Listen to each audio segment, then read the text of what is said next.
Okay. All right. It looks like there might be sound coming through there now. Looks like there might be sound there. Uh, Let me know if there's sound. Let me know if there's sound. You guys, there's been a lot of trouble with sound, the sound today. So my apologies. Um,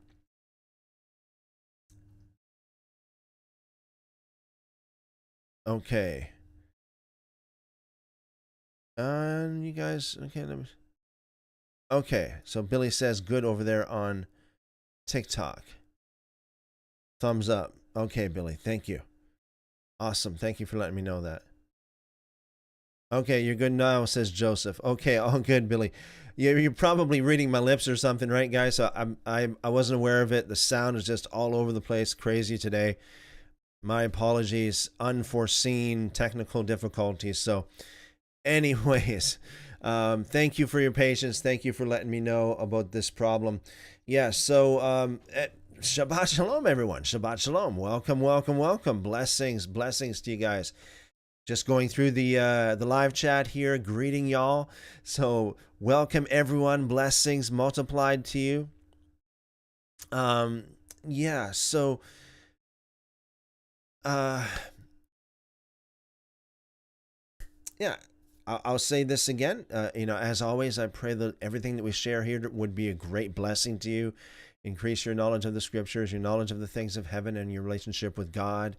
Amen, amen, amen. Yeah, so good to see y'all. Blessings multiplied to you. Love y'all. So Adrian says probably many times that you've been asked that question, few times, but what is it about the commandment to not cut your side hair? Is there specific context of it? Thank you. Very interesting. Yes, thank you for the question there, Adrian. That's one of those commandments. There's only a few of these kind of commandments that actually are like uh,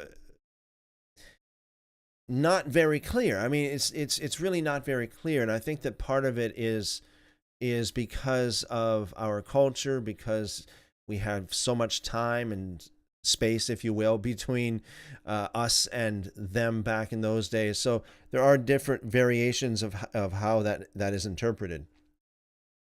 Some could interpret it as, um, you got the Orthodox Jews that wear what they call peyot, right?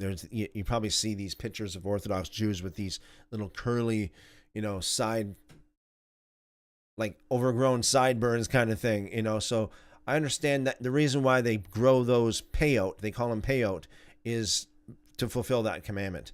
However, it's not what's the word I'm looking for? It's not conclusive. It's not, Jewish scholars, Jewish leaders, rabbis, and all these different Jewish leaders are not on the same page when it comes to what exactly that means. So it could mean, as some people have put it, that it could be talking about your beard as well, or just your beard. Other people define it as the sides of your head. In fact, I think literally speaking, it says the corners. All right, do not cut off the corners, as if there's corners. But I mean, there we go again. There's another figure of speech in the scriptures that you can't really take literal. I don't think it's talking about not cutting your hair. I mean, the only time it says, as far as I understand, that you're not to cut your hair is if you take the Nazirite vow. I mean, that's the explicit commandment on that. Yeah, I mean, there you have it. It's one of those commandments that is not clear. Different, even Jewish rabbis, different Jewish sects, if you will, interpret it different ways. So that's really where it's all at. I personally think that I think it's I think it's good if you can. I know some people can't, but I think it's good if you can actually grow some hair. Grow some hair, right? So I think it's good if you can. I know some people can't. That's the extent of it as far as I know, Adrian. It's an excellent question. Thank you for asking.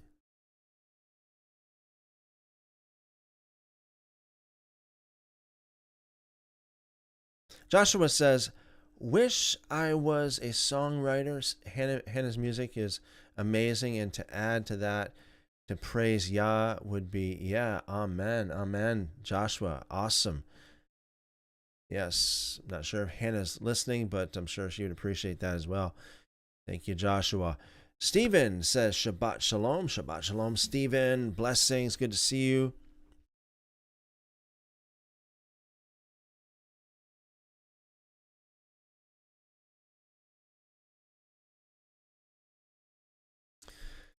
Melody says, Shabbat Shalom, everyone. Shabbat Shalom, Melody. Blessings, blessings, blessings. Good to see you.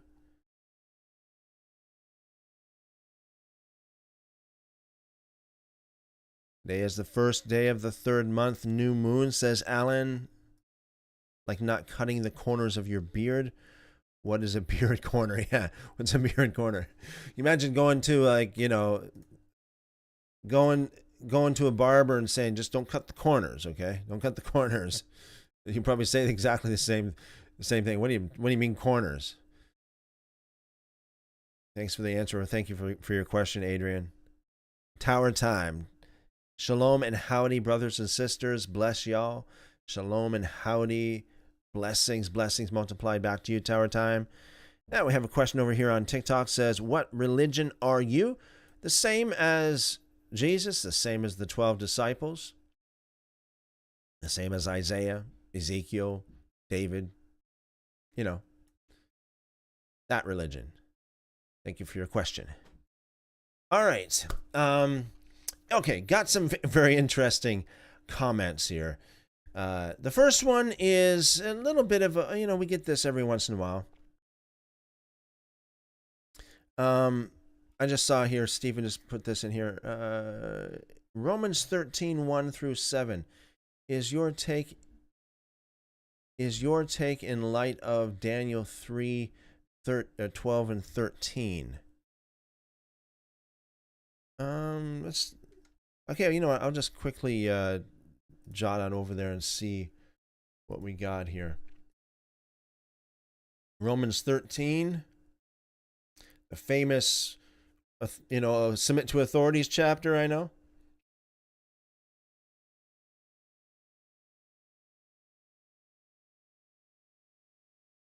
Romans chapter 13. Here we go. Let everyone submit to the governing authorities, since there is no authority except from God, and the authorities that exist are instituted by God. So then, the one who resists the authority is opposing God's command, and those who oppose it will bring judgment on themselves, for rulers are not a terror to good conduct, but to bad.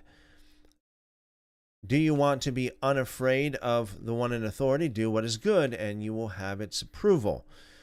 For it is God's servant for your good.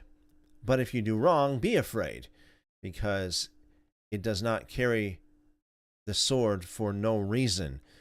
For it is God's servant, an avenger that brings wrath on everyone who does wrong.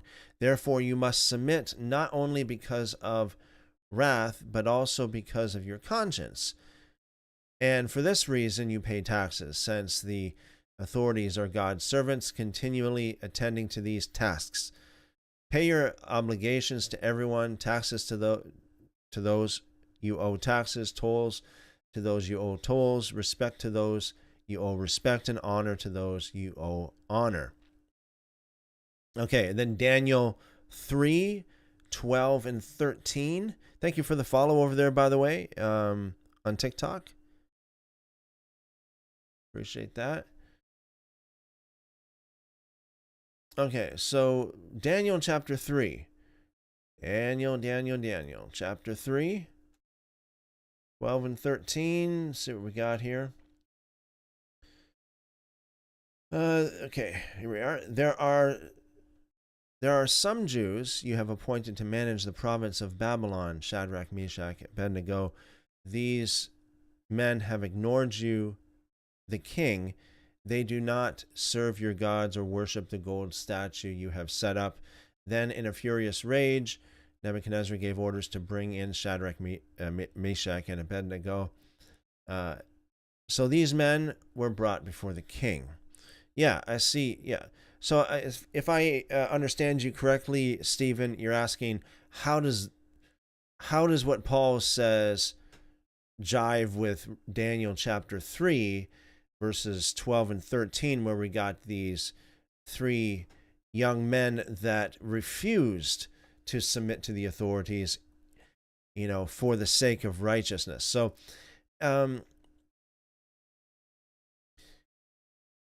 Romans chapter, see, the questions we have to ask is, so when Paul wrote to the Romans, the believers in Rome, the questions would be, what kind of authorities were there? And what's the context that he's talking about? So, like, I don't think he means that everything that the authorities command you to do is good and you should do it all.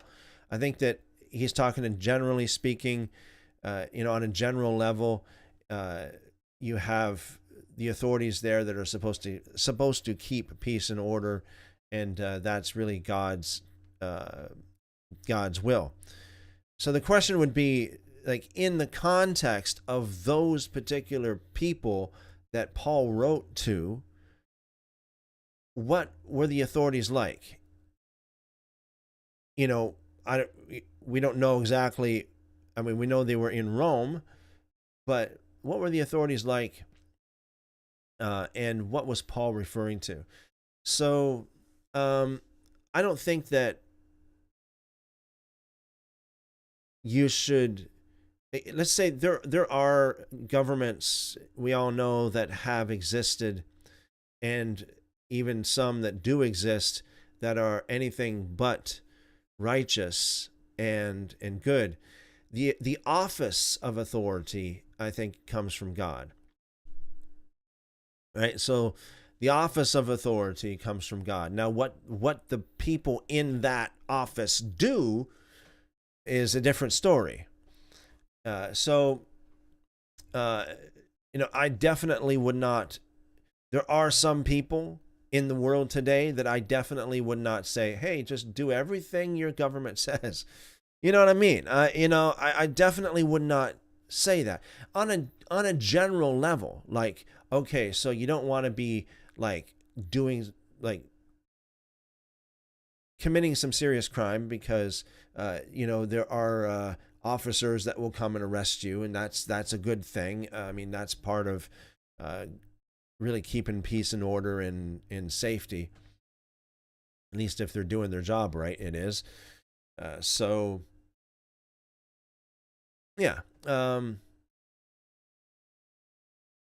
One must ask, Romans chapter 13, what context was that in? Where was it? When was it? What context? And compare that with Daniel chapter 3. I think that the context is a whole lot different, very much different in almost every way. So those are my thoughts on it, Stephen. Those are my thoughts on it. Yes. Okay. Thank you very much, Stephen, for asking. Appreciate that. So I have a comment that all of these comments tonight, for some reason, it just happens to be all of these comments are from TikTok.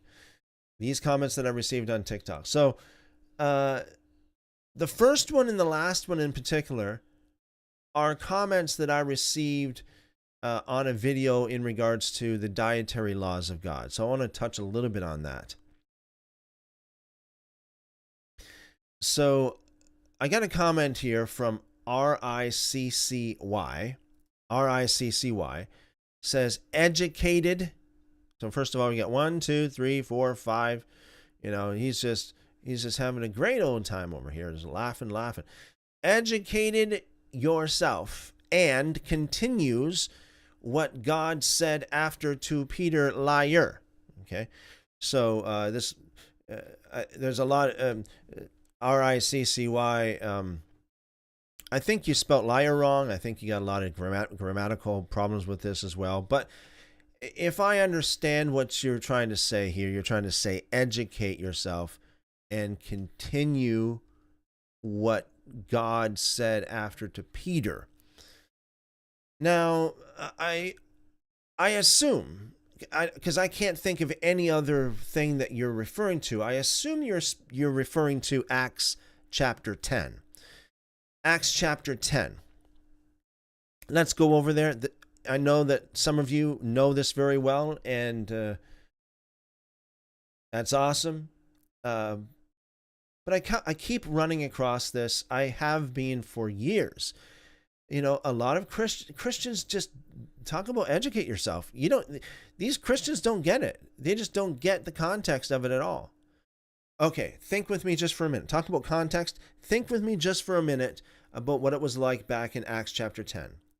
There was no New Testament Bible. There was no church buildings. They met in the synagogues and in the temple. They went to the temple. Guess why they went to the temple?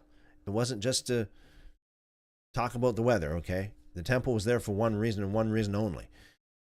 So they went to the temple regularly and to the synagogues regularly. They didn't have a Bible. They had the scrolls of the law and the prophets. That's all they had. And they based everything on that. Their entire doctrine, when they preached a sermon, they always referenced the Tanakh or the Torah. Peter did the first sermon he preached in the book of Acts. You know, and this is the reason why we see even Paul many times appealing to the authority of the Torah as he's going through his writing his letters. So there's the context of it. It is first century Holy Land, first century Judaism. Okay, now Acts chapter 10. Let's just go through this. By the way, guys, if any of you know of anyone, if God puts anybody on your heart or in your mind that needs to hear what we're about to share this live stream right now. Share this live stream, because I think that there are a lot of people that need to hear this. We're talking about Peter's vision here in regards to the dietary laws. So let's share this live stream with your Christian family, friends, and as our good brother over there at the Tower Time would always say, even your enemies. Amen? Okay, so let's do this. Acts chapter 10. I'll get to your question. I see we have another question, a couple of other questions, one on TikTok and on YouTube as well. I'll get to you guys in just a moment. Let's just quickly skim over this Acts chapter 10, just so that we can do what this person said we should do. We should get educated, okay? So let's just read it. So Acts chapter 10, Cornelius's vision. There was a man in Caesarea named Cornelius, a centurion of what was called the Italian regiment. So he was not a Jew, by the way. He was not a Jew. He was a Gentile. He was a devout man and feared God along with his whole household. He did many charitable deeds for the Jewish people and always prayed to God. Charitable deeds. So he gave a lot of money for the Jewish people. Okay, so a lot of money went to the works in, I would assume, either the Jewish people in his area, or eventually would funnel into Jerusalem, of course, being the capital of Judaism back in those days. So key point here, charitable deeds, or gave alms, as it says in other translations. We have the money flowing here from Cornelius to the Jewish people. Key. Just put that in your little put that in the back burner just for a moment, because we'll bring that out again. And he always prayed to God. About 3 p.m, he distinctly saw in a vision an angel of God who came in and said to him, Cornelius. So again, this is a vision. This is not a literal angel coming in. I mean, as flesh and blood. No, this is a vision. It's spiritual vision. Okay. Staring at him in awe, he said, "What is it, Lord?" It's interesting. He called the angel Lord. The angel told him, "Your prayers and your acts of charity, the giving of the money for the cause, okay, for the Jewish people, have ascended as a memorial offering to God." Now, this is interesting, because there's only, I mean, you don't read this kind of thing often in the Bible about a memorial. It will come up as a memorial before God. There's one other place that really comes to mind here in regards to this concept, and that is in Exodus chapter 30. Exodus chapter 30 talks about the same kind of thing. Let me just pull this up here. So,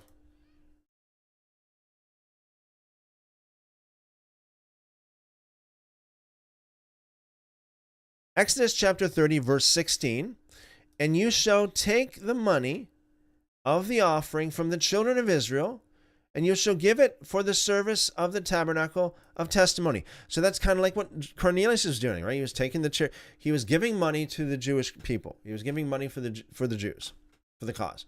It was the flow of money there, the offerings of money, as per Exodus chapter 30, verse 16. And then it says here, "And it shall be to the children of Israel a memorial before the Lord, to make atonement for your souls." By the way, those of you who have fallen, you bit the bait, you took it hook, line, and sinker into the modern corrupt Christian narrative. It's like, you must have blood for atonement. Where's the blood there? This is atonement by money. That's what it says. Okay? I know a lot of people, but that's what it says. The giving of the money provides atonement for someone's soul. That's what it says. So first of all, there's the money flow to for the service of the tabernacle of the testimony for the Jewish people, basically. The money comes in to the Jewish people. It comes up as a memorial before God. Like, where else do you see that kind of terminology in the scriptures? Acts chapter 10. Where else? Does anybody else know anywhere else? I can't think of anything right now offhand.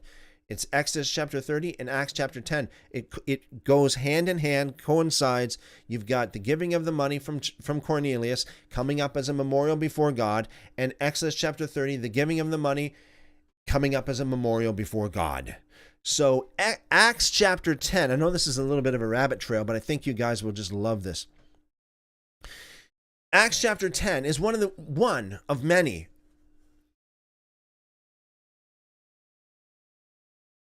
strong pieces of strong evidence that the Torah was still in effect and fully operational after the crucifixion, after the resurrection, after Acts chapter 2. It was still happening. The Torah was still in effect, even for the Gentiles, i.e. Cornelius. I know some people just won't get it, okay? I hope y'all do. I know that some people just won't get it. And if you don't get it, it doesn't mean I'm wrong, okay? If you don't understand, some people, it's like, just because you don't understand doesn't mean I'm wrong. Well, I don't understand. It doesn't make any sense. Well, I'm sorry. But that doesn't, just because no capiche to you doesn't mean it's not right, okay? Anyways, let's get on with Acts chapter 10, speaking about the dietary laws. Acts chapter 10, verse 5. So the angel says, "Now send men to Joppa and call for Simon, who is also named Peter. He is lodging with Simon, a tanner, whose house is by the sea." When the angel who spoke to him had gone, he called 2 of his household servants and a devout soldier who was one of those who attended him. After explaining everything to them, he sent them to Joppa. Notice here, the angel told Cornelius to go send men to talk to Peter. Why? Because the angel did not have the authority to preach the gospel to Cornelius. Angels just don't do that.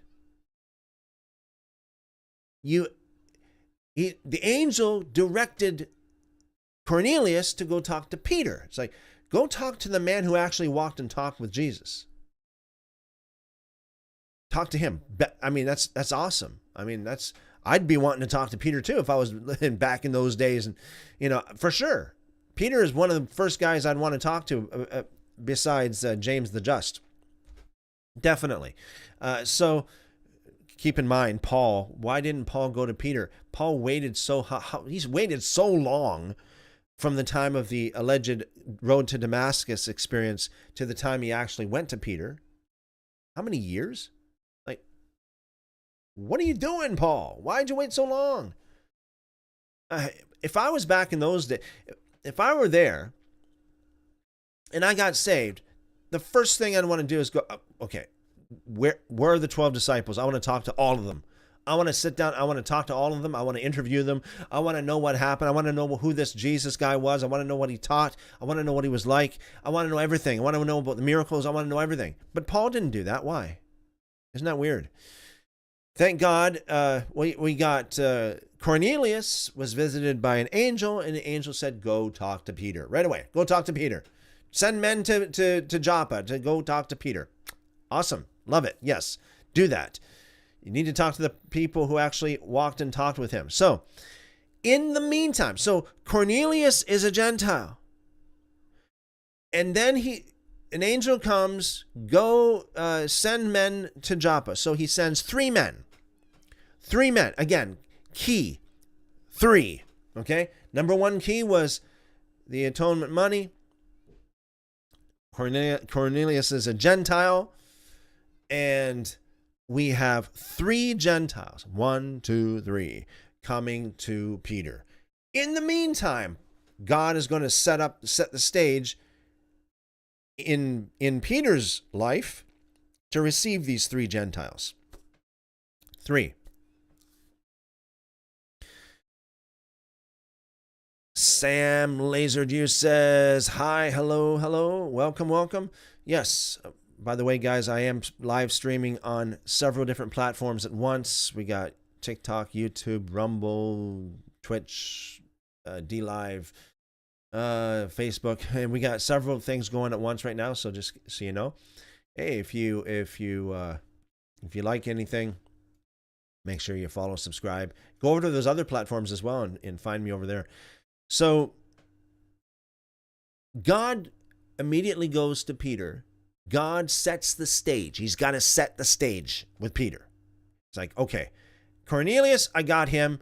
We got some time, okay? They didn't have jets back in those days to, it took time to travel to Peter. So while these 3 Gentiles were making their way to Peter, God's like, okay, I need to get Peter ready for these 3 Gentiles. He set the stage. It says, the next day, as they were traveling and nearing the city, Peter went up on the roof to pray about noon. He became hungry and wanted to eat. Perfect. I can just see God right now going, I got this. I got this. It's about noon. Peter's hungry. He's up on the roof. Perfect time. Perfect time to do my stuff and to give and to show him a vision, to prepare him for the 3 quote unquote unclean men or Gentiles. Remember back in those days, they used to call Gentiles were considered to be unclean. Actually, they were considered to be unclean animals back in those days. We know that by we see that in the Dead Sea Scrolls, in particular, the Book of Enoch makes it very clear. We see hints of that throughout the Tanakh as well in the Gospels, when Jesus, for example, the Syrophoenician woman came and he just said, "I'm not going to give the children's bread to the dogs." So he basically called her a dog. I mean, that's really what happened. But the reason being is because she was a Gentile, and that was the way they looked at things back in those days. Gentiles were unclean animals. You read the Book of Enoch, you'll see that there are several, actually a good amount of different animals that's mentioned in the Book of Enoch, and each animal represents a certain nation. Now, the clean animal, especially the sheep, is representative of the children of Israel. See, a lot of Christians don't understand that. They don't know that. Again, hey, we got RICCY says, get educated. So yes, in order to get educated, you need to understand all of this stuff. You need to look into all of this, historical documents and things, the Dead Sea Scrolls, the cultural context of the whole entire thing. You need to understand. I mean, this is not just Sunday school stuff. There's a lot of complicated things going on in the background. A lot of things that a lot of people don't understand. So when Jesus said, "My sheep hear my voice," and he's talking about the sheep and all that kind of stuff, guess what he means? Guess what he's talking about? He's not just some pretty little, nice little butterfly thing about, this is my disciples, my believers, the Christians are the sheep. No. Again, in the cultural context of the day, sheep that was a symbol of the children of Israel. Well, how do you know that, Christopher? Book of Enoch. We know it was in circulation back in those days. Jude quoted it. We have Enochian theology all the way through the Bible. We have the early church fathers that called the Book of Enoch Scripture. At least several of them did. We have hints that Jesus himself was alluding to the Book of Enoch in several places. So we know that it existed back in those days. It's a historical fact. And we know that people accepted it as Holy Scripture. At least some of them did. That's a historical fact too. We got the writings of it. 1 + 1 = 50? No. The book was in circulation back in those days, and we have people who consider it to be Holy Scripture, and it says that the sheep represent the children of Israel, whereas other animals and some unclean animals represent the Gentile nations. That's just what it says. We just need to understand that historical fact about that culture in that day and age. So, Peter's up on the roof. He's hungry. Perfect. Oh, beautiful. God, I can just see God going, yeah, I got him right where I want him. I got him right where I want him. Perfect. Check out what happens here. It says, so while they were preparing something to eat, in other words, he fell into a trance. What does that mean? Well, it's kind of like going into a state of a spiritual vision. Verse 11, he saw heaven opened. What's that mean? That means, again, the spiritual world was open to him. It was revealed to him. He had revelation. You hear, like, for example, some people say they see spirits. Other people say they don't see anything. Some people, maybe their eyes are open to the spiritual world. Some people are not so inclined to be like that. In this particular point in time, at least for a glimpse of time, Peter had his eyes open like this. And an object that resembled a large sheet coming down. So again, this is a vision. This is a vision. This is vital to know and understand. A vision is not literal. Never literal. It's never to be taken literal. A vision is always figurative, allegorical, and symbolic. Always. That's why visions had to be interpreted. It's like a dream. Dreams and visions are very much the same. I mean, really, a dream, you can say, is a vision that you get in your sleep, whereas a vision is like a daydream, really, for lack of a better way of putting it. So you got the night vision and the day vision. The night visions while you sleep are called dreams, whereas that same kind of experience, a dream, if you will, while you're awake, is called a vision. So it's never literal. It's always symbolic, allegorical, figurative. It needs to be interpreted, just like a dream needs to be interpreted. A vision needs to be interpreted. Many visions are so real. It seems so real at the time. It's like you think it's real, but then it's like, oh no, wait a second. It was a vision. And this is what happened to Peter. I'll show you guys. So he saw an object resembling a large sheet being lowered down by its four corners to the earth. Verse 12, in it were all the four-footed animals and reptiles of the earth and the birds of the sky. A voice said to him, get up, Peter, kill and eat. Now it says a voice. Now I know before, I just want to say this. I've said this before, that I've said that God said to him, I need to kind of retract those words. I've said that before in the past, where it's like the Lord spoke to Peter, get up, kill and eat. It doesn't say God said that. It doesn't say God said that. It doesn't say God spoke to him. It doesn't say the Lord spoke to him. It just says a voice. Whoever it was, whatever it was a voice. Get up, Peter, kill and eat. Now, then he says, no, Lord, said Peter, for I have never eaten anything impure or ritually unclean. This is a very, very interesting response from Peter, because if it was okay to eat pork, Peter, if Jesus preached that it was okay to eat pork, when he's, what goes into a man's mouth doesn't defile him, but what comes out of his mouth.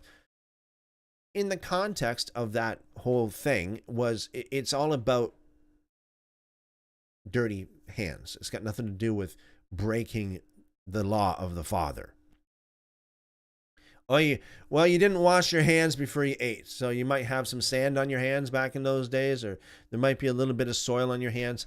So Jesus was just saying, in that context, listen, don't worry about the little grain of sand that goes in your mouth. Okay, that's not going to defile you. But what's coming out of your mouth right now is defiling you. Okay, that's basically all he was saying. If Jesus meant, if he taught that it's okay to eat pork now, as that somebody in the book of Mark chapter 7 interpolated it to mean that, thus Jesus made all foods clean. Wrong, he didn't. This is a good point. This is a very good piece of evidence that he didn't. And he couldn't anyway. He's a Jewish rabbi. If he did, he'd lose his status as a rabbi right away. Okay? He would lose his status. He would be arrested right on the spot. There would be an uproar. There would be a riot that would break out, and he would have been crucified long before he was. But no, it didn't happen. None of that happened. Even when they were looking for witnesses against him, even when they were looking for false witnesses, not even a false witness could make that up. Not even a false. Nobody could even lie about that, because they know they couldn't get away with it. Why? Because Jesus never ever even implied that. You couldn't take his words and even twist it to mean that. And trust me, if you could, they would have. They would have said, "No, Jesus, he taught against the law of God. He told people to break the law of God. He said it's okay to eat pork." Oh, really? You know what? You understand what would have happened? You understand what would have happened there? RICCY. You understand what would have happened? It would have been lights out. Game over for sure. I mean, they would have had him. No need for looking for false witnesses. Jesus never ever taught that, never meant that, not even implied that, not even close to that. And we know that because Peter was one of the closest ones to Jesus. Out of all the 12, we have Peter, James, and John who went places with Jesus that nobody else could go. Remember when he went in to raise the dead and he's like, okay, only Peter, James, and John comes with me. Up the Mount of Transfiguration, only Peter, James, and John comes with me. Praying in Gethsemane, only Peter, James, and John comes with me. So Peter, James, and John, especially right now we're talking about Peter, knew Jesus better than anybody else. What I mean by anybody else is at least the other 9. And certainly knows Jesus way better than Paul. Paul was not even on the scene at all. He wasn't even a thought. Okay? He wasn't even a thought. Peter would have known Jesus more than most people, at least. Okay? Now, if Jesus, because Peter, traditionally they say that the 12 disciples lived with Jesus, walked with him, talked with him for like 3.5 years during Jesus' ministry. So if Jesus taught it was okay to eat pork or lobster or whatever, Peter would have been one of the first ones to know that and to relay that, to say, oh yeah, for sure. A voice comes, says, get up, Peter, kill and eat. No problem. I know that for sure. Yeah, no problem with that because Jesus, I was with Jesus all the time and that's what he taught. It was, it's okay to eat unclean animals. Is that what he said? Is that what he said? No. The exact opposite. He said, no, Lord, for I have never eaten anything impure or unclean. It's like, no way. What do you expect? What are you talking about? This is ridiculous. Verse 15. Again, a second time the voice said to him, what God has made clean, do not call impure. Now, look at that. What God has made clean, do not call impure. So now it's not necessarily talking about animals now. It's talking about what? Verse 16. This happened how many times? 3 times. And suddenly the object was taken up into heaven. 3 times. How many Gentiles were coming to Peter? In the meantime, while he was having this vision, how many Gentiles? 3. What were the Gentiles considered to be back in those days? Unclean animals. And so the vision of Peter was all about the Gentiles. Nothing to do with diet. Absolutely nothing to do with diet. It was a vision, number 1, which means it's not literal. There's always an allegorical, metaphorical, symbolic meaning behind it. It's like a dream. It needs to be interpreted. That's why you got to wonder after you have a vision, what does this mean? Because it's not literal.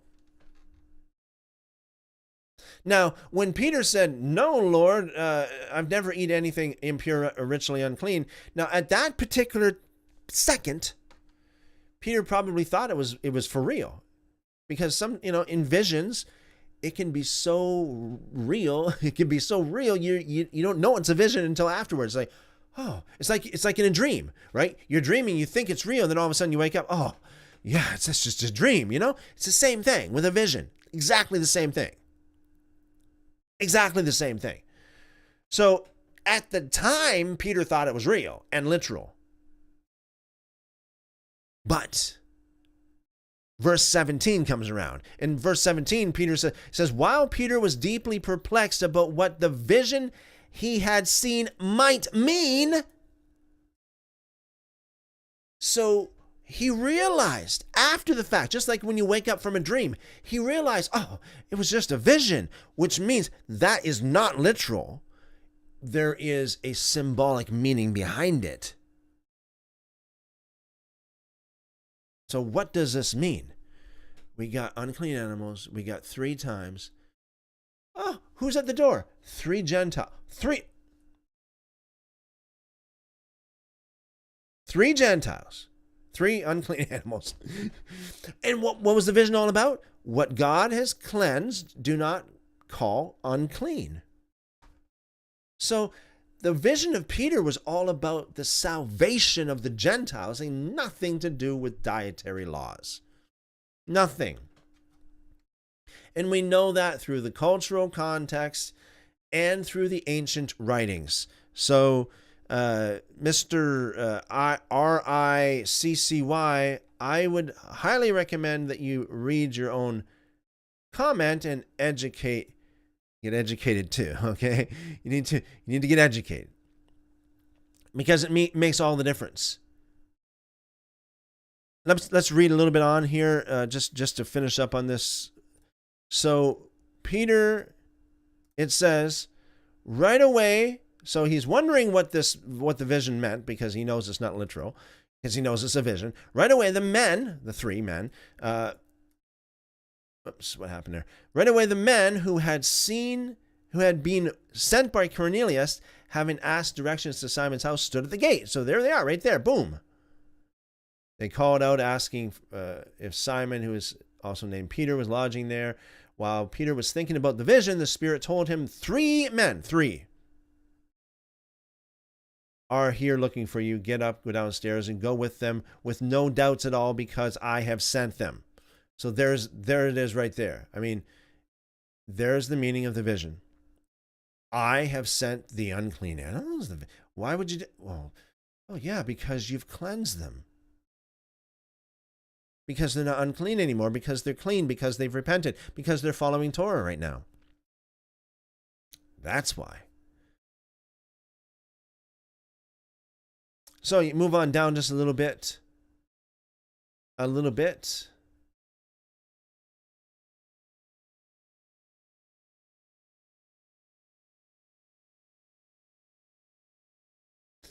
Down to verse 28, and Peter reveals the meaning of the vision. Verse 28, Peter said to them, you know it is forbidden for a Jewish man to associate with or visit a foreigner, but God has shown me, right, the vision, of course, that I must not call any person impure or unclean. So that's what it's all about right there. That's what it's all about. A lot of people don't understand the cultural context of how they looked at Gentiles back then.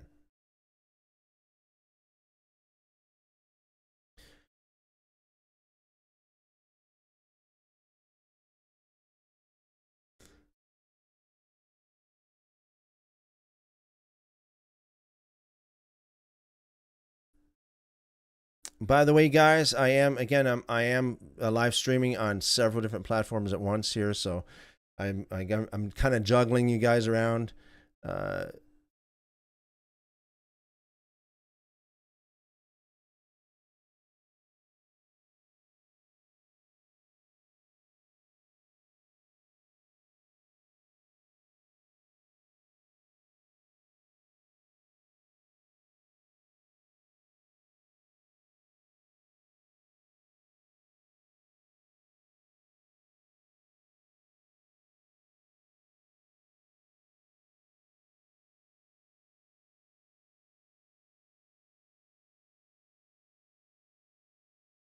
So anyways, just before I leave this comment, just before I move on here, we got RICCY. Okay, educate yourself, continues what God said after to Peter, liar. Okay, so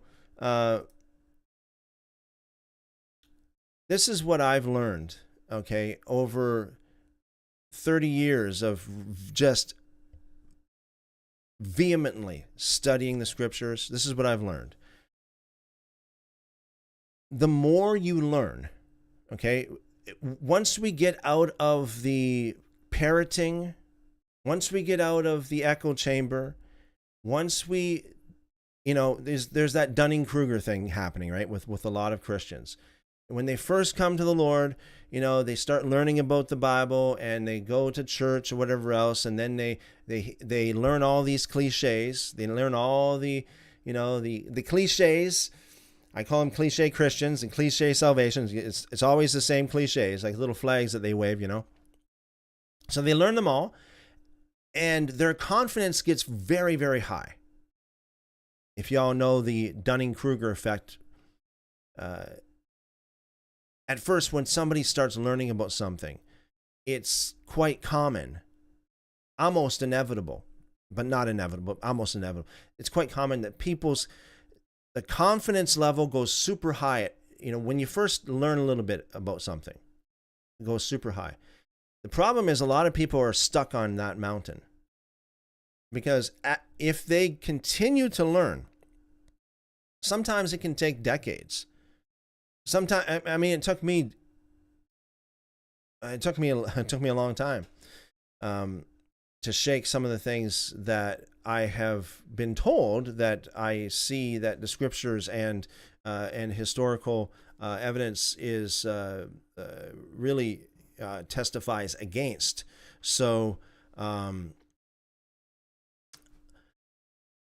what happens is, if someone is humble enough to say, you know what, I need to learn more. I'm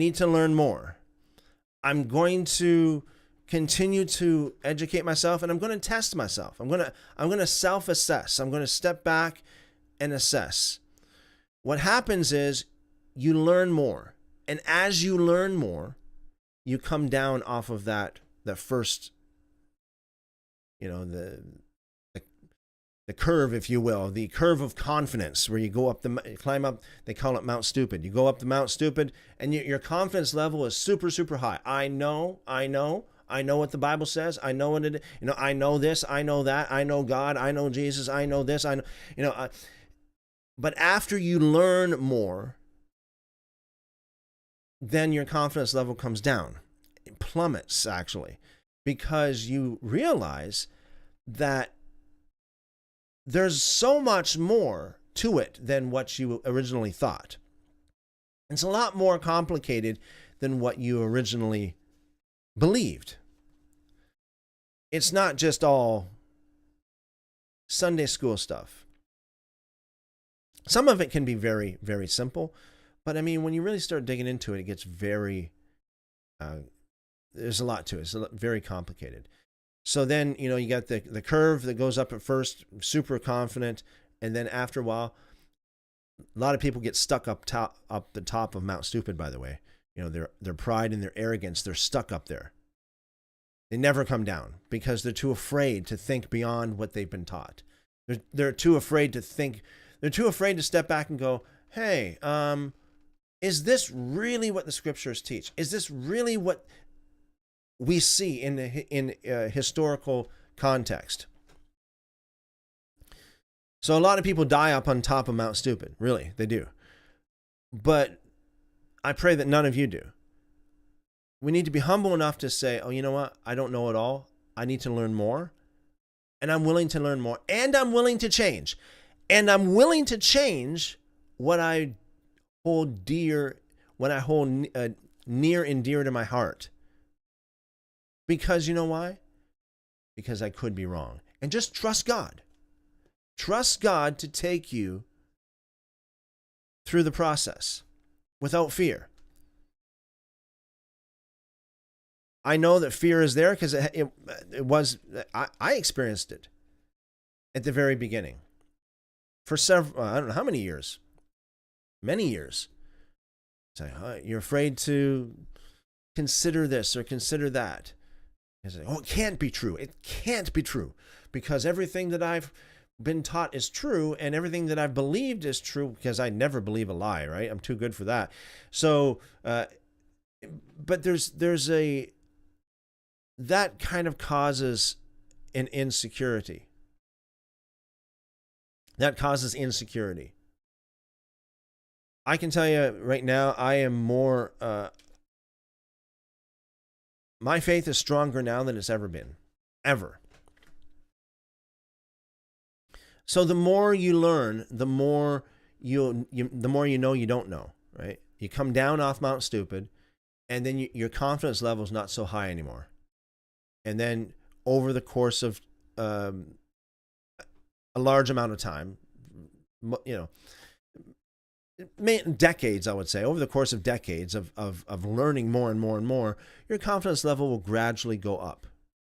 But it'll never be as high as it was on Mount Stupid. So RICCY says, educate yourself and continue what God said after to Peter. Yes. First of all, it seems to me, RICCY, that you don't understand what God said to Peter. And second of all, I wouldn't be so fast to call someone a liar. I wouldn't be so fast to call someone a liar. I know you think you're right, but you're 2,000 years and several thousand miles and in a different culture removed from the fact. There's a lot we don't know. There's a lot to be learned. So just because I say something that you don't like, just because I say something that doesn't sound right to you, doesn't mean it's wrong. Just because I say something you like, doesn't mean it's right. Okay? So, yeah, please, do yourself a favor there, RICCY. Hold off on the slander. Hold off on the slander. Because if you are wrong, then you not only should repent from arrogance, but also from slander, which is a serious offense in the sight of our Father. All right, see what else we got here?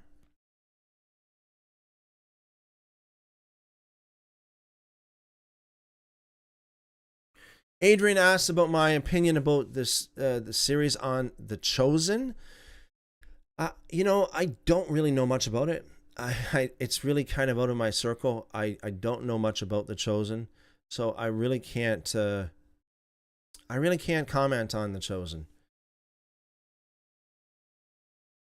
I don't want to do what some other people do and make comments when I don't really know. So I don't know much about it, Adrian. Sorry.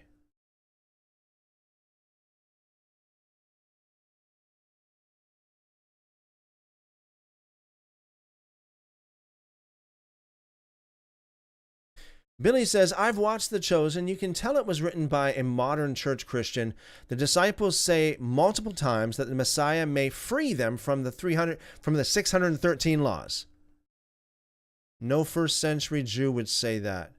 Wow. I didn't know that. Again, I don't know much about The Chosen. I know very little about it. I know about some of the players in it, but I don't know much about it. This is interesting. This is amusing to me because you get Christians out there that always throw out this 613 number. These are the same Christians that tell you don't read the Talmud, don't listen to the Talmud because it's full of lies or it's not true. We don't go by the Talmud, we only go by the Bible. Well, guess where the 613 number comes from? It doesn't come from the Bible. It comes from the Talmud, the very same literature that you say that we should reject. But when it furthers your narrative, oh my, you'll just pick up and you'll pick it up and run with it, won't you? And I like to say this too because a lot of people don't understand this. One of the top Jewish websites on the internet today is a website called Chabad.org. Chabad.org. I'll show you guys this. Chabad.org. If you go over to Chabad.org, that's CHABAD for those of you who may be listening to this on a podcast. CHABAD.org. And you do a search. Keep in mind, this is a Jewish website, one of the top Jewish websites in the world. Do a search for 613 commandments. Okay, do a search there. And you'll come up with this result here. The 613 commandments mitzvot. And you click on that, and it will tell you. The Talmud tells us, Tractate Makot 23b, that there are 613 commandments in the Torah. 248 positive commandments, which are the do's, or the thou shalts, and 365 negative commandments, which are the do nots, such as thou shalt not bear false witness, thou shalt not murder, thou shalt not, steal, these kind of things. However, the Talmud does not provide us with a list of these commandments. Now, this is what I want to zone in on here. Let me see if I can. No, I can't do that. Just wanted to zoom in so you guys might be able to read it a little bit easier. This is very important. Keep in mind, the source here is one of the top Jewish sources in the world. It says here, several great Jewish scholars have compiled a complete listing of these mitzvahs, commandments. Although they all agree on the vast majority of the commandments, they disagree concerning the number of them. So what does that mean? That means there are Jewish scholars today that say, hey, I've counted and it's not 613. It's more or less. And someone else might say, oh no, it's a lot less than that or a lot more than that. It's not in stone. That number is Talmud. The 613 number is Talmud. When Christians preach that kind of stuff, they're actually preaching Talmud and they don't even know it. Even the Jews say, hey, it's probably incorrect because so many of them disagree with the actual number. According to Chabad.org, I cited it right there. So it's interesting. I find it very amusing that we have a lot of Christians, they cite that. 613. Seek the Lord says shalom. Shalom, seek the Lord. Welcome. Blessings. Good to see you.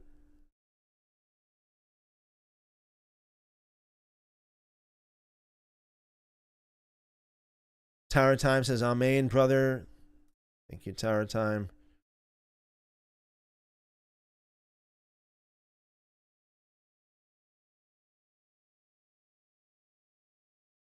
Alan says, yes, Peter and James. Yeah, I'd love to. I mean, hey, so like what happened to me in 1992, the change in that God has, by the power of God, by the power of the gospel. If I were living in the days of Peter, James, and John, the days of the book of Acts, the first century, mid-first century, the first thing I'd want to do is go find Peter. It's like when I first got saved in 1992, the first thing I wanted to do was go to church because that's all I knew, right? It's like, okay, so I know God did a massive work in my life right now. I'm completely a totally different person. I'm a new creation.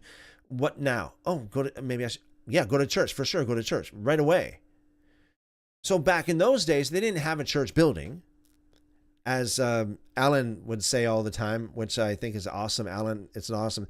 You say there's two things the New Testament church did not have. Number one is a New Testament. Number two is a church.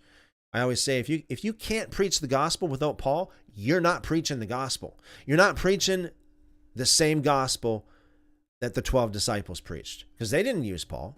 They didn't quote him or appeal to his authority at all.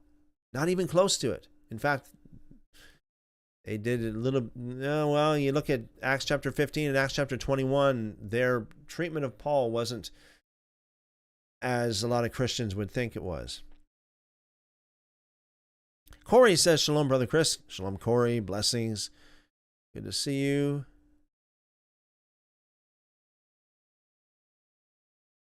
That's a good one. Stephen, yes, nobody makes a salad with poison ivy. Yeah, there are things you're not supposed to eat. Because you got, a lot of Christians say, well, it says here, it says in the Bible, eat everything giving thanks to God. We eat whatever's set before you, giving thanks to God. Yeah, really? I mean, I would never do this, and God forbid it ever happens to anybody. Can you imagine, poison ivy salad? Eat everything, giving thanks to God.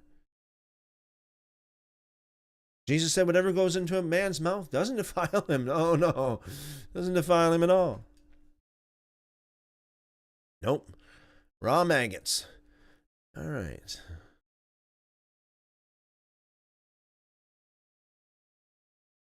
Actually, you know what?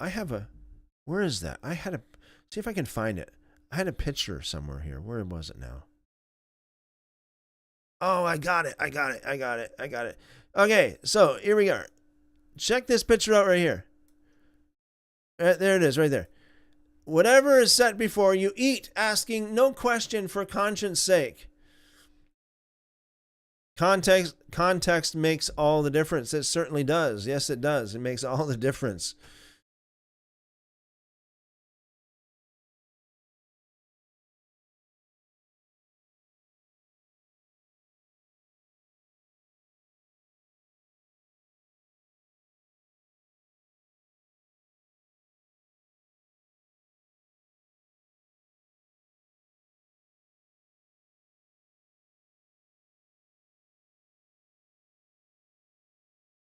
Yeah, vulture pot pie, says Alan. Corey says, don't forget that these cliches are learned by repeating the same phrases until it's programmed into their brains. Yeah, that's what happens.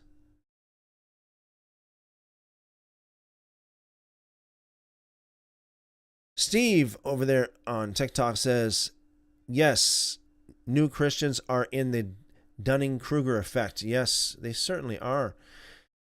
And I think we've all been there, but I think it's very important to identify.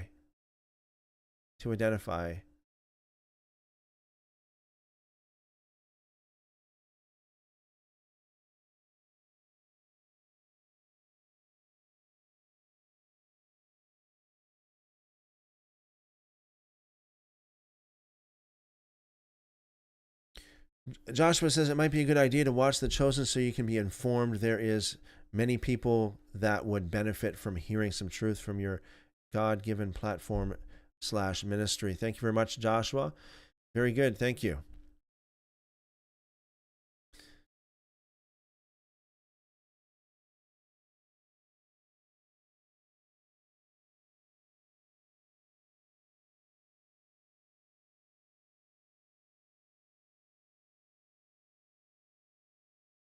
Corey says, had someone had asked in last night's stream if giants looked human. Well, in the book of Giants, it said these giants have reproductive system just like a human. I would think so. Yes.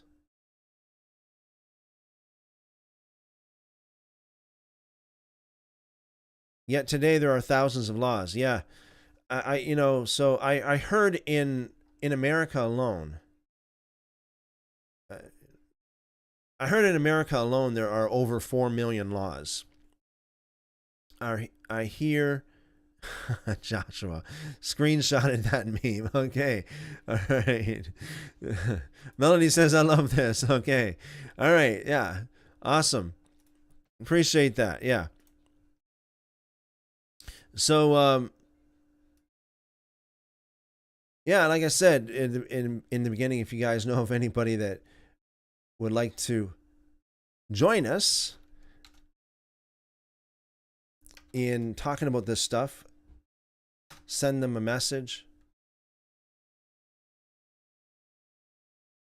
Share the live stream. Yeah, okay.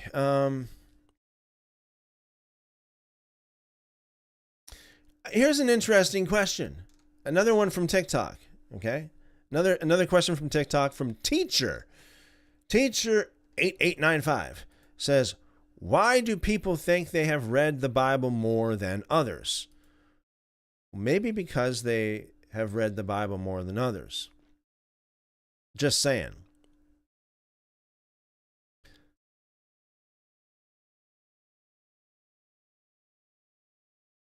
Okay, so here's a comment from another one from TikTok.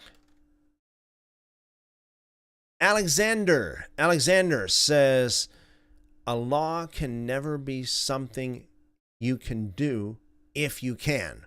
Okay, so this particular this particular man is opposing what I said, that in the Torah, God expects you to do only the things that you can do, which that is what it teaches. That is what it teaches. So,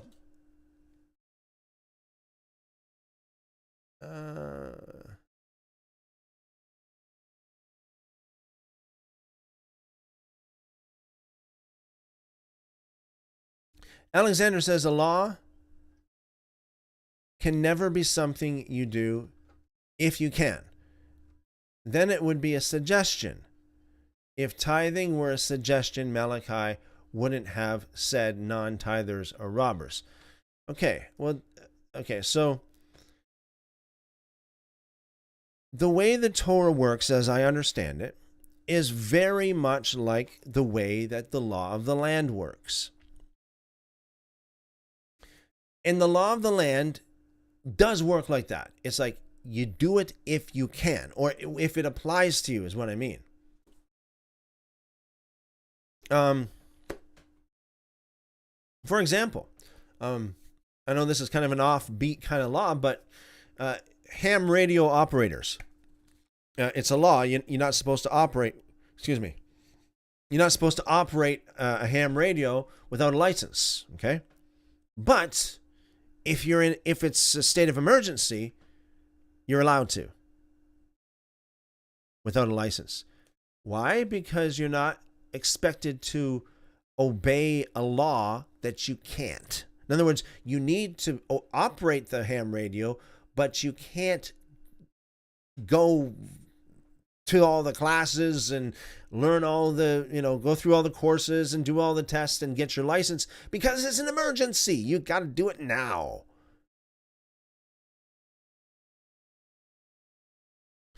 I've heard the same thing in some places. I'm not sure. You have to check again. I'm not saying this is the way it is in every country, province, or state, but I know that in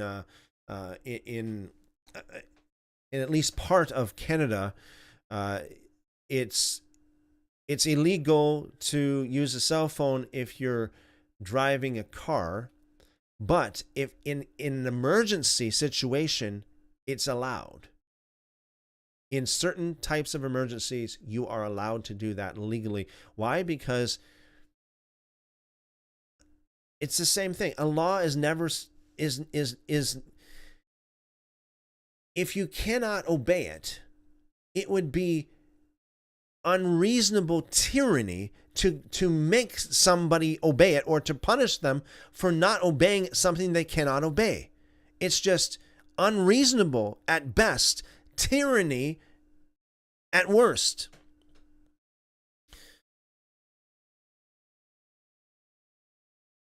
So let's put it this way.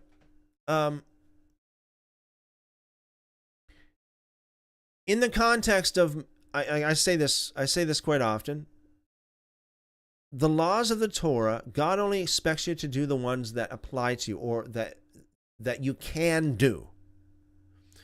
For example, we got laws that are only for women.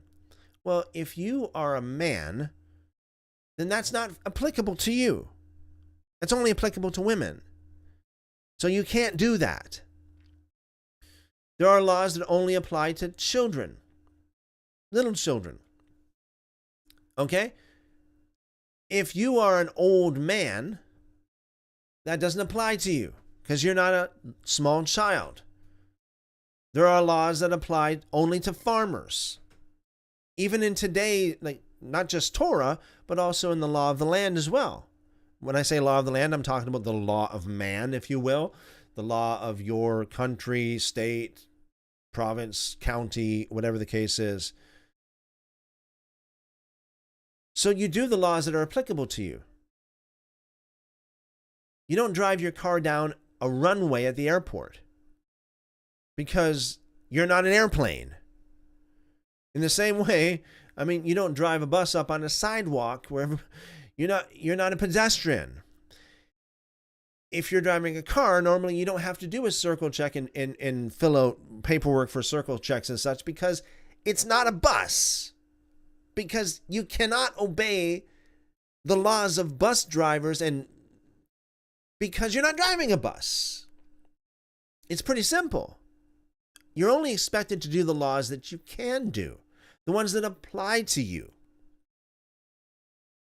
If you're riding a bicycle, you don't go in on the fast lane of a major highway, because you're not a car or a vehicle like that, a motor vehicle. It's very simple. It's very, very simple.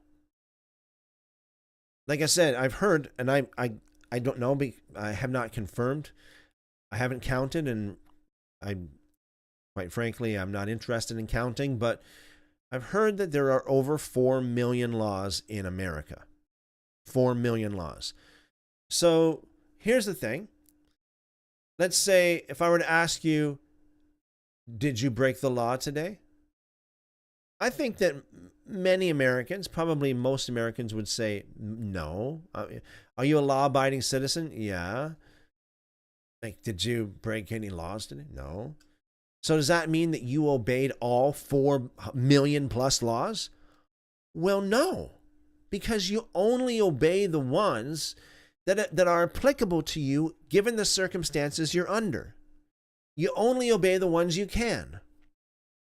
If you're not a pilot, you don't obey the laws of a pilot, of flying an airplane.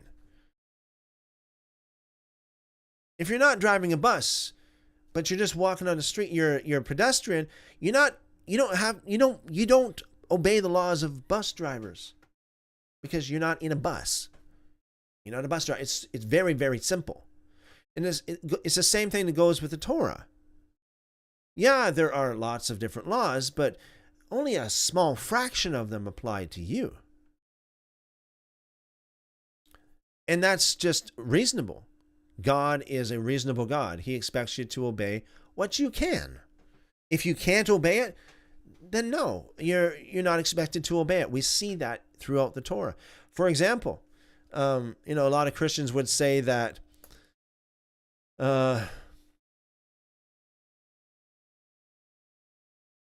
you must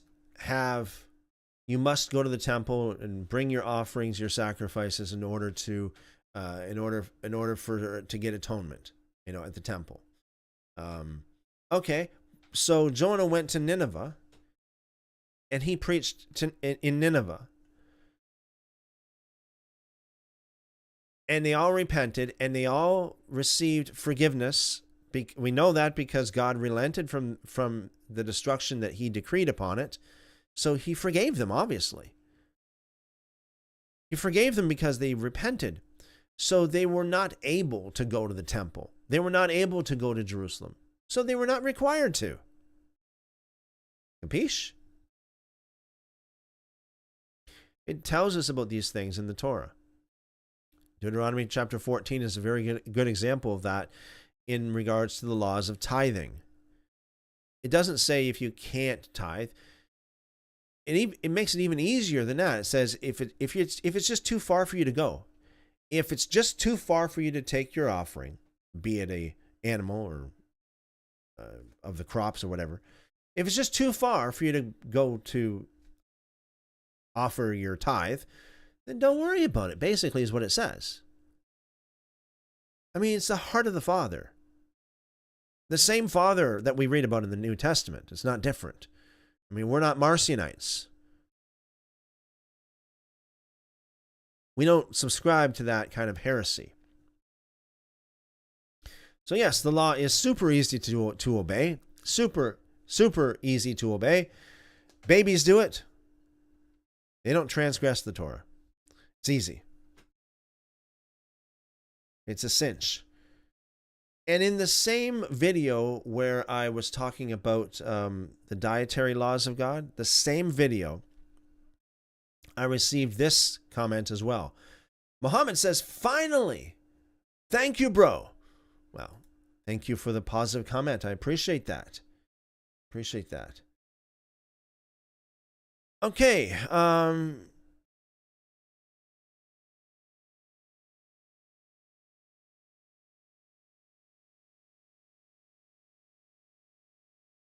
Just before we get into the critical thinking for tonight, let's see what we have here in the live chat.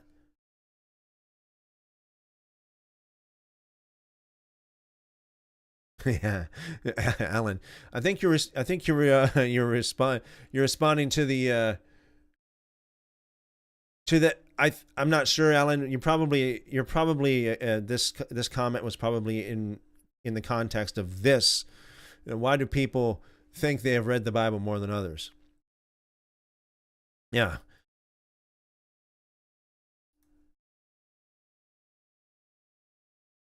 Because maybe they did, yeah. That's it.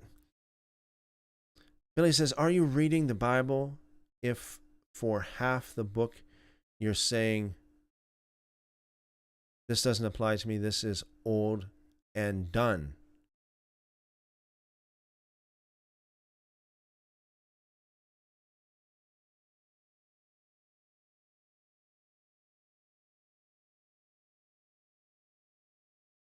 Yeah, that's, this is what a lot of Christians, that's what they do, right? That's what they do. They just pick, throw out the Old Testament. We don't need it. Oh, but, in the beginning, God created the earth. Oh, yeah. We'll keep that. I like that. I like that part of the Torah. The blessings, the Aaronic blessing, right?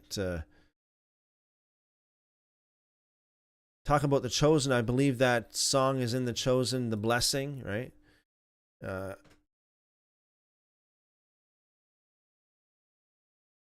Singing the priestly blessing, the Aaronic blessing. They take that part of the Torah. They take the blessings, but not the commandments that will lead them there. Alan says, Torah is not unreasonable. That's right. Definitely not unreasonable.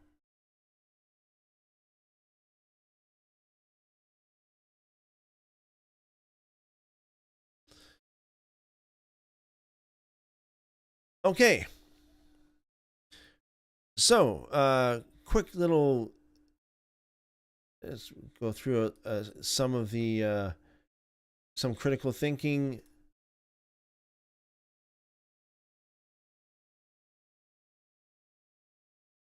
Just give me a second here.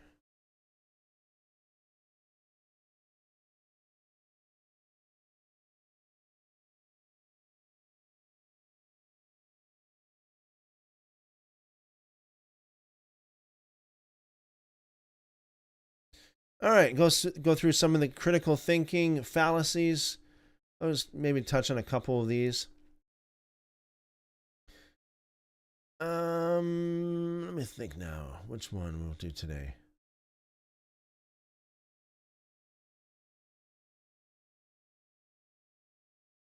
Red herring. Let's talk about the red herring fallacy today. Red herring fallacy. It says the red herring fallacy is my favorite fallacy. It has an interesting origin. Now, I am reading from a website called open.lib.umn.edu. So the red herring fallacy is my favorite fallacy because it has an interesting origin. It was used in Scooby-Doo. The origin of the name of this fallacy comes from old fox hunting practices in England. When hunters were training their dogs to stay on the trail of a fox, they would mark a trail with fox scent so the dog could practice following the scent. As a further test, they would take the smell of fish, like a red herring, and create a second trail leading in another direction. If a dog left the scent of the fox trail to follow the stronger and more noticeable scent trail left by the red herring, then the dog failed the test. The smartest and best trained dogs weren't distracted by the fishy trail and stayed on the path. Basically, every episode of Scooby-Doo involves a red herring trick. For example, when the ghost at the amusement park turns out to be a distraction created by the owner to cover up his financial problems and shady business practices. A speaker who uses the red herring fallacy makes an argument that distracts from the discussion at hand. Bringing up socialism during an argument about nationalized health care is an example of a red herring fallacy. Yeah, so we need to steer clear of that. Amen, amen. Hannah, if you're available, if you could come and bless us with some music, that'd be awesome. And then we'll get into reading a little bit more of Josephus again once we get back. We're on book 5 now, book 5 of Josephus. All right. Yes, the Aaronic blessing or the priestly blessing. May Yahuwah keep you. May Yahuwah bless you. May he cause his face to shine upon you. May he give you peace. May lift up his countenance upon you and be gracious to you. Yes, yes. You know, I know Christians love that, right? They'll sing about that. They'll talk about that all the time, and that's fine. But you know, because I do that every night as well. So, but when you say, "Oh, the Torah is not for me," Torah is not for today. Well, don't claim the blessings of the Torah. Don't sing the Aaronic blessing because that's not for you either. All right. So, yes, so Hannah's going to bless us with some music here, and then we will be back to read a little bit more Josephus. All right, guys. Corey says, I hear this fallacy the entire time. Yeah, just distracting people, right? Just distracting people. It's like you ask somebody about something, and it's like they change the subject, right? They change the subject. Red herring fallacy. They try to distract you. Pull that red herring strong fish scent across the trail. All right, guys. Okay, so Hannah's going to bless us with some music, and we'll be right back to read Josephus. Okay, here's Hannah.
Thanks again, Hannah. That was beautiful. Thank you for blessing us once again with your talent. That was beautiful.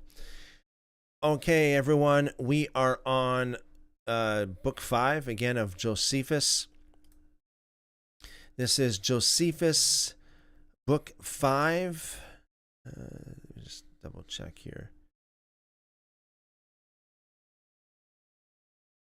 Okay. Yes, Josephus, Antiquities of the Jews, book 5, chapter 1. Let's get into this. Containing the interval of 476 years from the death of Moses to the death of Eli, or Eli. When it comes to these names, like between Eli and Eli, I will pronounce it in the conventional way that most people would, in the English-speaking world today would pronounce it, would be Eli. I know typically it would be Eli, but just for the sake of those listening that would know him as Eli more than Eli. Chapter 1. How Joshua, the commander of the Hebrews, made war with the Canaanites and overcame them and destroyed them and divided their land by lot to the tribes of Israel. When Moses was taken away from among men in the manner already described, and when all the solemnities belonging to the mourning for him were finished, and the sorrow for him was over, Joshua commanded the multitude to get themselves ready for an expedition. He also sent spies to Jericho to discover what forces they had and what were their intentions. But he put his camp in order, as intending soon to pass over Jordan at a proper season. And calling to him the rulers of the tribe of Reuben, and the governors of the tribe of Gad, and the half-tribe of Manasseh, for half of this tribe had been permitted to have their habitation in the country of the Amorites, which was the 7th part of the land of Canaan. He put them in mind what they had promised Moses, and he exhorted them that for the sake of the care that Moses had taken of them, who had never been weary of taking pains for them, no, not when he was dying, and for the sake of the public welfare, they would prepare themselves and readily perform what they had promised. So he took 50,000 of them who followed him, and he marched from Alibah to Jordan, 60 furlongs. Now when he had pitched his camp, the spies came to him immediately, well acquainted with the whole state of the Canaanites. For at first, before they were at all discovered, they took a full view of the city of Jericho without disturbance, and saw which parts of the walls were strong, and which parts were otherwise, and indeed insecure, and which of the gates were so weak as might afford an entrance to their army. Now those that met them took no notice of them when they saw them, and supposed they were only strangers, who used to be very curious in observing everything in the city, and did not take them for enemies, but at even they retired to a certain inn that was near to the wall, whither they went to eat their supper, which supper, when they had done, and were considering how to get away, information was given to the king as he was at supper, that there were some persons from the Hebrews' camp to view the city as spies, and that they were in the inn kept by Rahab, and were very solicitous that they might not be discovered. So he sent immediately some to them, and commanded to catch them, and bring them to him, that he might examine them by torture, and learn what their business was there. As soon as Rahab understood that these messengers were coming, she hid the spies under stalks of flax, which were laid to dry on top of her house, and said to the messengers that were sent by the king that certain unknown strangers had supped with her a little before sunsetting, and were gone away, who might easily be taken if they were any terror to the city, or likely to bring any danger to the king. So the messengers, being thus deluded by the women, and suspecting no imposition, went their ways without so much as searching the inn, but they immediately pursued them along those roads which they most probably supposed them to have gone, and those particularly which led to the river, but could hear no tidings of them. So they let off the pains of any further pursuit.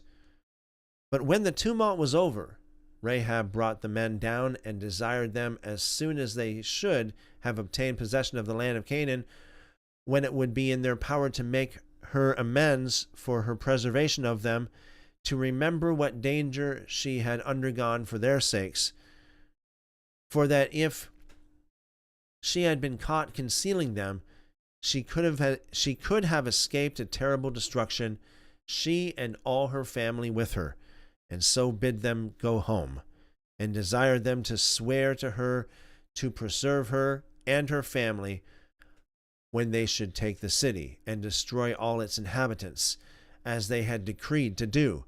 For so far she said she had been assured by those divine miracles of which she had been informed. So the spies acknowledged that they owed her thanks for what she had already done, for what she had done already, and withal swore to requite her kindness, not only in words but in deeds. But they gave her this advice, that when she should perceive that the city was about to be taken, she should put her goods and all her family by the way of security in her inn, and to hang out scarlet threads before her doors or windows, that the commander of the Hebrews might know her house, and take care to do her no harm. For, said they, we will inform him of this matter, because of the concern you have had to preserve us.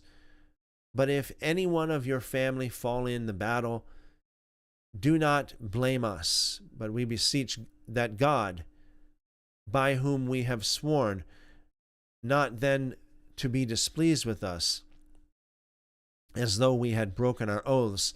So these men, when they had made this agreement, went away, letting themselves down by a rope from the wall, and escaped, and came and told their own people whatsoever they had done in their journey to this city. Joshua also told Eleazar the high priest and the Senate what the spies had sworn to Rahab, who continued what had been sworn. All right, guys, I'm going to wrap it up there.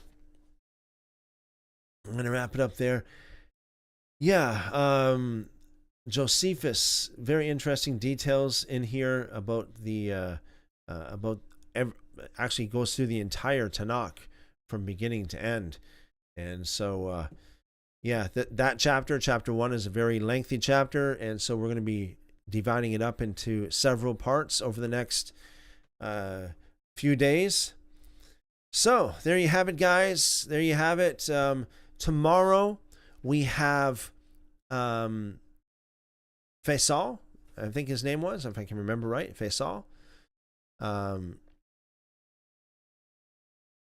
with us. He was with us there a few days ago, and so we'll have him again tomorrow, Lord willing. And perhaps even Andrew too. I'm not sure if Andrew's going to show up or not, but we'll have him on as well. So if you haven't left a like yet, please leave a like. Make sure you're following. Make sure you're subscribed if you're not already. And we'll see you again tomorrow afternoon. That'll be tomorrow, Saturday, at 2 p.m. Eastern Time. That's 2 p.m. New York time. And yeah, it'll be an awesome fellowship, Lord willing. All right, guys. I'll see you then. Love you guys. Keep on calling on him. Call on him, and he will show you great and mighty things, as the prophet Jeremiah says. And as always, I pray for each and every one of you. Billy says, have a wonderful Shabbat, everyone. Have a wonderful Shabbat, Billy. Yes, blessings multiplied to you. I pray for every one of you that the Lord bless you and keep you, make his face to shine upon you, lift up his countenance upon you, and give you wonderful,